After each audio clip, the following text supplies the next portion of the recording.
Trek have just released their latest bike, which is sure to shake up the market. It's called the Emonda, and it's breaking new boundaries in terms of lightness. So we're here with Caley Fretz from Velonews, who's been out on the bike this morning and is going to give us the lowdown. Caley, I'm fascinated to know what exactly your first impressions of this are.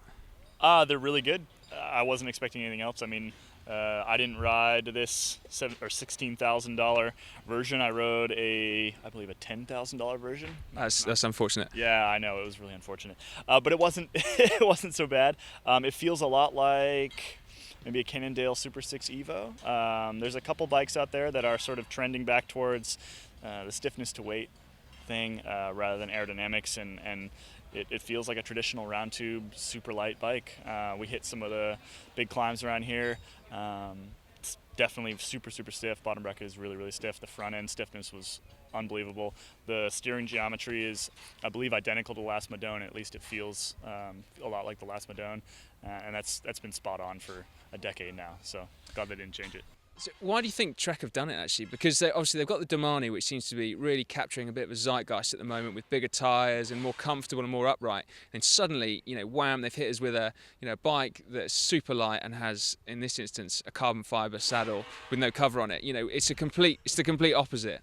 Right. Well, it's diversification, right? It's Trek looking to fill each one of those niches. They have the Madone for aero. They have the Domane for any surface riding, and this kind of fits off to the side. It's a resurgence of the weight wars that we had for, well, basically the entire life of the bicycle. They were trying to get lighter and lighter and lighter and lighter, and then the last 4 or 5 years, all the brands kind of stepped into aerodynamics, and that was kind of the buzzword. And I think this bike is proof that it's kind of going back in the other direction. We've been hearing, and I'm sure the brands have been hearing, that the UCI is taking a second look at the 6.8 limit. This could definitely be Trek sort of looking down the line at that limit being either lowered or eliminated completely, and they want to have a super light bike available for their riders when or if that happens. Even if the limit's not going to be removed, having a light frame is still an advantage. So what are your actual highlights on this bike, other than the weight and the ride? Besides the frame itself, or I guess maybe features of the frame itself, there's a couple neat little pieces. So the seat mast gets this nifty, lighter, and I think better looking collar. I like that they've kept the chain watcher down there. It adds some weight, which obviously was not the idea with this bike, but it also adds a lot of security. And I think in this day and age, sort of the 20 grams there is probably worth it, although it's probably less than 20 grams. The direct mount brakes are awesome.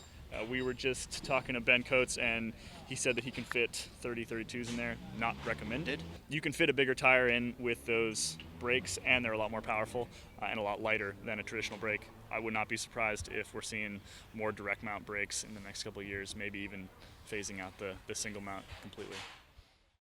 And one of the less exciting pieces to some people is some of the most exciting to me. If you look at the bottom bracket cable guide here, it weighs 1 gram. There's no bolt.